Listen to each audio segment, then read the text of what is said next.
இந்த எபிசோட்ல நம்ம லிங்கர் கிண்டத்தை தான் காமிக்கிறாங்க. அந்த கிண்டத்துக்குள்ள ஒரு வழியா நம்ம ஹீரோவோ சுசுனேவும் பத்திரமா வந்து பார்த்து அந்த நாட்டோட கிங்கும், ஓ சுசுனே உசட்டா நீங்க பத்திரமா இருக்கீங்க, அதுவே எனக்கு போதும், உங்களுக்கு எந்த விதமான அடியும் இல்ல இல்ல கிங், எங்களுக்கு எந்த விதமான அடியும் இல்ல, அதே மாதிரி எங்களை மன்னிச்சிருங்க, பரவாயில்ல இதெல்லாம் நாங்க தான் பார்த்து ஜாக்கிரதையா இருந்திருக்கணும், இது எங்க தப்பு இருக்குது. இல்ல கிங் நீங்க தப்பா பண்ணி இருக்கீங்க, எனக்கெல்லாம் ஒண்ணுமே இல்ல, நான் நல்லா தான் இருக்கேன். உண்மையா சொல்ல போனா இந்த சுச்சுவேஷன் எனக்கு ஏத்த மாதிரி நான் யூஸ் பண்ணிக்கினேன். அப்போ கிங்கும் என்னது யூஸ் பண்ணிக்கிறியா வளர்ட்டுனே. அப்ப ஹீரோவும் ரோஸ பாக்க உங்களுக்கு கம்மன் தான் இருக்காங்க. அதுக்கப்புறம் கிங்கும், சரி சாட்டோ உன்னோட அந்த ரெஸ்கியூ ஸ்குவாட் டீம் சேர்ந்தவங்களோட ட்ரைனிங் எல்லாம் உனக்கு எப்படிதான் போயின்னு இருக்குது, நல்லபடியா போதா இல்லையா? ட்ரைனிங் கேக்குறீங்களா கிங், என்ன சொல்லலாம் இவர்கிட்ட, இவங்க மோசமான திறமையா அங்க போனா வெளுத்து கட்டுருவாங்க. சரி பொய்யா சொல்லுவோம், நல்லா தான் கிங் போகுது, ஸ்மூத்தா போகுது அப்படின்னு சொல்ல, ஓ ஸ்மூத்தா போதா, நல்ல விஷயம் தான். அப்ப ரோஸும் இவனை பார்க்க வெளுத்தரமா தெரியுறாங்க. கண்ணுங்க நீ இப்படிதான் சொல்லி ஆகணும், இல்லன்னா உனக்கு குழந்தை கட்டுருவேன் அந்த மாதிரி பாக்குறாங்க. என்னடா கொடுமை இது, சொல்லவும் முடியாம மெல்லவும் முடியாம இப்படி மாற்றி இருக்கு நீங்க இடையில. கிங்கும், சரி சொல்லுனே உங்களுக்காக ட்ரைனிங் காத்துன்னு இருக்குது, கூடிய சீக்கிரத்துல அதை பத்தி நாங்க சொல்லுவோம், அதனால இன்னைக்கு நீங்க போயிட்டு ரெஸ்ட் எடுங்க. Thank you king. சரி மினிஸ்டர் நீங்க அவங்க ரெண்டு பேரையும் கவனிச்சுக்கோங்க. Okay sir. சரி நீங்க ரெண்டு பேரும் இங்க இருந்து கிளம்புங்க, உங்களோட மாஸ்டர்ஸ் ஆன ரோஸும் சிக்லஸும் இங்க கொஞ்ச நேரம் என்கிட்ட பேச வேண்டிய வேலை இருக்குது, அதனால நீங்க இங்க இருந்து கிளம்புங்க அப்படின்னு அவரும் சொல்ல, அதுக்கப்புறம் இவங்க ரெண்டு பேரும் அங்க இருந்து வெளியே கிளம்பி வராங்க. அப்ப இவங்களும் என்ன நம்மள விட்டு தனியா பேசுற மாதிரி தெரியுது, ஆமா இதெல்லாம் முக்கியமான விஷயமா இருக்கும் அப்படின்னு இவங்களும் பேசிட்டு போயின்னு இருக்கும்போது திடீர்னு எங்கேயோ ஒரு குரல், டே உசாட்டா செம்பாய் நில்லுங்க. அப்ப என்னடா நீ திரும்பி பார்த்தா தலைவன் காசுகியும் அந்த இடத்துக்கு ஓடி வந்து நிற்கான். பின்னாடியே கிண்டத்தோன பிரின்சஸும் வந்து இருக்காங்க. காசுகி ஓடாதீங்க வந்து இருக்கேன் நானும் அப்படின்னு அவங்களுக்கு பின்னாடி வந்து இருக்காங்க. அப்ப இவங்க கிட்ட வந்துட்டு, டேய் எப்படி இருக்கீங்க, நீங்க எப்படி என்ன விட்டு அங்க போய் மாஸ்டர் குள்ள போய் ஃபைட் பண்ணலாம், இது நியாயமே இல்லடா, உங்களை எங்கெல்லாம் தேடி தெரியுமா, அப்படியா என்ன மன்னிச்சிடுறா எங்க தப்புதான் இது. பிரின்சஸும் காசுகி உங்களை தேடி இந்த பேலஸ் ஃபுல்லா சுத்தினே இருந்தாரு. ஹீரோவும் ஆனா அங்க ரொம்ப ரிஸ்கான வேலையெல்லாம் நம்ம சிம்பாய் பாத்துட்டாங்கடா. என்ன சொல்ற ரிஸ்கான வேலையா, என்னது? ஆமா அவங்க ஒரு மங்கி கிட்ட போயிட்டு அப்படின்னு அவனு சொல்ல, என்னது மங்கியா, இவங்களும் வாயை பார்த்து நீ உச்சட்டா கம்முன்னு ஏன்டா நீ உயிர் எடுக்கிற, அதெல்லாம் அவங்க கிட்ட போய் சொல்லுவேன் அப்படின்னு சொல்லிட்டு அவன் வாயை போட்டு இவங்க அடிக்கிறாங்க. அவனுக்கு தெரியாது இவன் பதறான். அதுக்கப்புறம் இவங்க எல்லாரும் வெளியே உட்காந்து பேசும்போது நம்ம ஹீரோவும், இதே கேப்டன் அந்த மாதிரி சொன்னாங்களா, ஆமாண்டா உங்களோட கேப்டன் தான், நீங்க எந்த விதமான பிரச்சனையும் மாற்றுறதுக்கான வாய்ப்பு இல்ல, அது மட்டும் இல்லாம எல்லாத்தையும் சமாளிச்சிட்டீங்க, அவ்வளவு சீக்கிரம் எல்லாம் சாப்பிட மாட்டீங்கன்னு சொல்லிட்டு உங்க கேப்டன் தான் சொன்னாங்க. என்னது அவ்வளவு சீக்கிரம் சாப்பிட மாட்டேனா, ஏதோ கரெக்டா சொல்லிருக்காங்க, ஆனா அந்த மிஷின்ன்றது ரொம்ப கஷ்டமாயிடுச்சு, நம்ம வழி நம்மளுக்கு தெரியும், இவங்க கிட்ட சொன்னா என்ன பண்றது. அப்போ காசுயும் இதை நினைச்சு எனக்கு ரொம்ப ஹாப்பியா இருக்குது, உன்னோட கேப்டன் உன் மேல எவ்வளவு நம்பிக்கை வச்சிருக்காங்க. அடே அப்பாவி பையா, அவங்களோட ஒரு முகத்துல நீ பாத்துருக்க, இன்னொரு முகத்தை நீ பாக்கலையே. அப்ப திடீர்னு நம்ம உசட்டவும் அதே மாதிரிதான் நம்ம செம்பாயும் நிறைய வேலை பார்த்து தெரிஞ்சிருமாங்க, திரும்பி இழுக்கிறான். அதுல அவங்க கடுப்பாயிட்டு, டேய் இதை பத்தி சொல்லாதனால சொல்லிருக்கல, இதெல்லாம் பிரின்சஸ் பார்த்து ஹாப்பியாவே. அதுக்கப்புறம் அவங்களும் சொல்லிட்டு அந்த இடத்துல இருந்து, சரி காசுக்கு எனக்கு நாளைக்கு செம்பாய் கூட ட்ரைனிங் இருக்கனால போயிட்டு வரேன்னு சொல்லிட்டு அவங்க ரெண்டு பேரும் கிளம்ப, இவங்க ரெண்டு பேரும் ரொம்ப க்ளோஸா இருக்காங்கன்னு சொல்லிட்டு நம்ம பிரின்சஸும் பேச,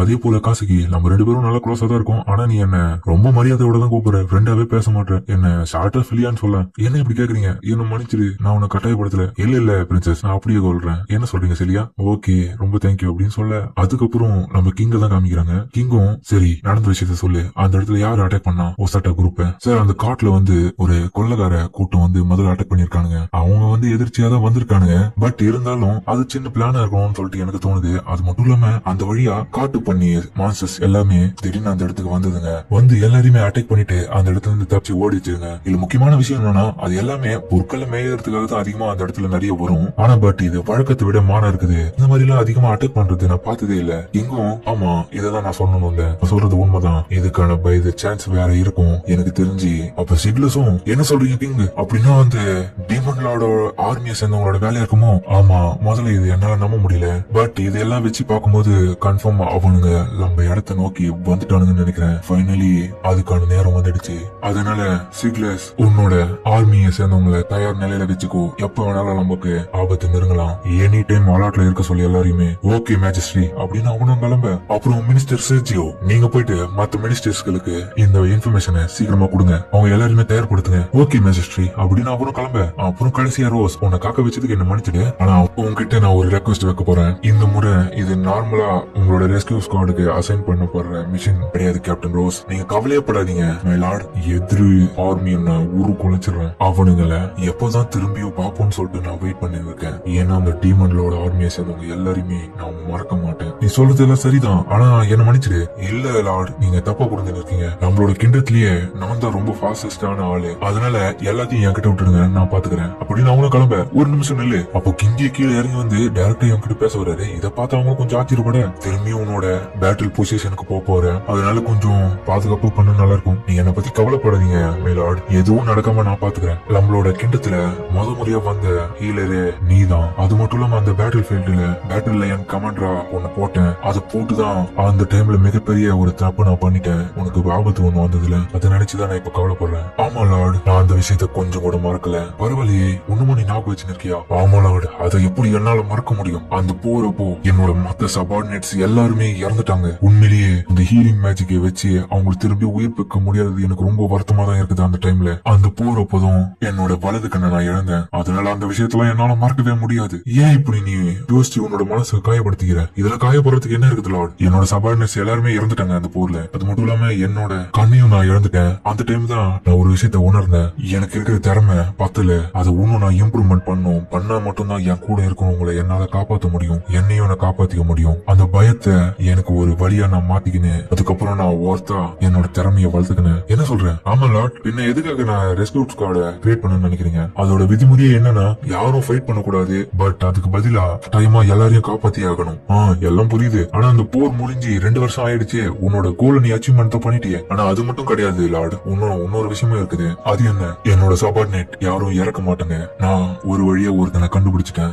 இதை கேட்ட அவரும் ஷாக்காவே, ஆமா லார்ட், என்னோட டீம்ல கிட்டத்தட்ட இப்போ ஒரு 3 பேர் ஹீலரா இருக்கும். அதனால என்னோட சபார்டினேட்ஸ் யாரும் இறக்க மாட்டாங்க. அதுலயும் முக்கியமா நான் உருவாக்குற ஹீலர்ஸ் எல்லாருமே சமயத்து தகுந்த மாதிரி நிறைய விதத்துல சர்வே ஆகினே இருப்பாங்க. இதுலயும் முக்கியமா உசாட்டா தான். அப்பனா நீ உசாட்டாவை தானே சொல்றமேனா? ஆமா, நீங்க என்னதான் உசாட்டாவை பார்த்தாலும் கூட அவனை தயவு செஞ்சு குறைச்சி எடை போட்டுறாதீங்க. அவனுக்கு அபரிவிதமான சர்வைவல் எபிலிட்டி இருக்குது. அதை வச்சு அவன் எவ்வளவு நாள் வேணா உயிர் வாழ்ந்துருவான். அதே மாதிரி அவனை யாரும் வெறுக்கிற மாதிரி அவன் நடந்துக்கல. அவன் யாரையும் வெறுக்கிற மாதிரியான கேரக்டராவும் தெரியல. அதனால இந்த தடவை நான் விட்டு கொடுக்குற மாதிரி இல்ல. இந்த தடவை எல்லாத்தையுமே பாத்துக்கலாம். என்ன மன்னிச்சிடுங்க லார்ட், முன்னாடி இப்படி பேசிட்டேன். சரி, எனக்கு அலோவ் பண்ணுங்க, நான் இந்த இடத்துல இருந்து கிளம்புறேன். சரி, போயிட்டு வா. அதுக்கப்புறம் நம்ம ஹீரோவை காமிக்க அவன் பார்த்தா டின்னர் சாப்பிட்டுக்காக வர அந்த இடத்துல இன்னும் லெட்டர் இருக்குது. அது அவனும் எடுத்து பார்க்க, அது டுமாரோ ட்ரைனிங் இல்லையா? அதுல பார்த்தா ஏதோ ஒரு வரைபடம் போட்டிருக்குது. சரி, கேப்டன் எங்கடா போயிருக்காங்க?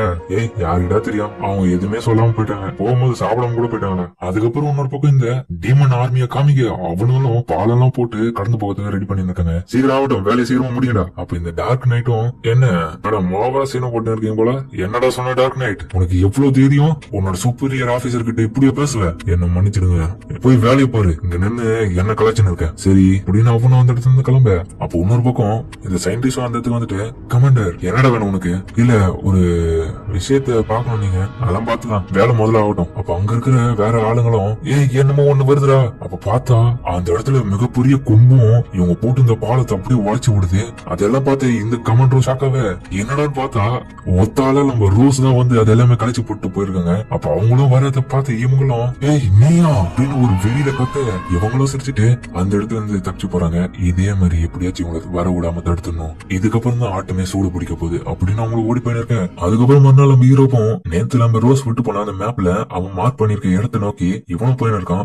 இந்த டைரக்ஷன்ல தான் போகணுமா அப்படின்னு. இது இவனுக்காக தான் எழுதி வச்சிருக்காங்க போல. அதை நம்பி இவனும் அந்த இடத்துக்கு போயின்னு இருக்கேன். மக்கள் எல்லாரும் இவனை ஒரு மாதிரி பாக்குறாங்க. என்னடா வழக்கம் போல நம்மள ஒரு மாதிரி பாக்குறானுங்க. அப்ப அந்த இடத்துக்கு போனா திரும்பி அந்த வாழைக்கடிக்கு தான் வந்திருக்கான். அந்த இடத்துல இந்த பாட்டியும், தம்பி நீயா, என்ன எனக்கு உன் கூட அந்த லிட்டில் ப்ளூ கலர் ஆளு வரல? அவனுக்காக இந்த இடத்துல ஃப்ரெஷ்ஷா அந்த பழம் இருக்குதுப்பா, அவன் விரும்பி சாப்பிட்ட பழம். சரி பாட்டி, எனக்கு கொஞ்சம் இன்னைக்கு வேலை இருக்குது, அதனால நான் இன்னொரு முறை வந்து வாங்கி போறேன். சரி போயிட்டு வரா அப்படின்னு அவங்களும் அனுப்பிச்சு விட இவனும் கிளம்ப. இன்னொரு பக்கம் அந்த கடையில ஒர்க் பண்ண அந்த பொண்ணு இவனை வாட்ச் பண்ணி ஃபாலோ பண்ணி போகுது. ஒரு வழியா நம்ம ஹீரோவும் அவன் இந்த மேப்ல பார்த்து வச்சிருந்த அந்த இடத்துக்கு தான் வந்திருக்கான். உள்ள வரலாமா? உள்ள வாங்க. அப்ப அந்த இடத்துக்கு வந்து பார்த்தா வேற ஒண்ணும் இல்ல, மத்த 2 ஈலர்ஸ் ஆன அவங்க நடத்தி இருக்க கிளினிக் தான் இவன் வந்திருக்கான். அப்ப அவங்க பார்த்துட்டு, ரெஸ்கியூ ஸ்குவாட சேர்ந்தவன் நீ? ஞாபகம் இருக்குது, நானு ஒரு நிமிஷம், உன்னை பத்தி அண்ணா சொல்லிருக்கான். உன் பேரு உசாகி, உசாகோ இல்லையே, சாலோ இல்ல உசாட்டாங்களே. சரி சரியா சொன்னீங்க, ஒசாட்டா தான். என்னோட பேரு ஒரோரோ ஃபிளையூர். எனக்கு 18. உனக்கு எவ்வளோ? 17 வயசு தாங்க. அப்ப என்னை விட ஒரு வயசு கம்மி தான். அப்ப நீங்க தான் ஆர்காவோட தங்கச்சியா? அப்ப நீங்க தான் உன்னோட ஹீலரும் கூட போலையே. சரி, எதுக்காக இங்க வந்த? யாருன்னா பாக்கத்துக்கா? ஆமா ஆமா. அதுக்கப்புறம் அவனும் கூட்டு போய் காமிக்க. அந்த இடத்துல பார்த்தா அவனும் ஒரு பையனுக்கு ஹீலிங் மேஜிக் யூஸ் பண்ணின்னு இருக்கான். அப்ப இவனும் கத்த அமைதியாரு. அவ கான்சென்ட்ரேஷன் பண்ணாதான் அங்க முழுமையான வேலைய முடியும். ஒரு வழியா அந்த குணமாக்குற ட்ரீட்மெண்ட்டும் முடிஞ்சது. அந்த பையனும் கண் முடிக்க இப்ப பரவாயில்லையாடா தம்பி?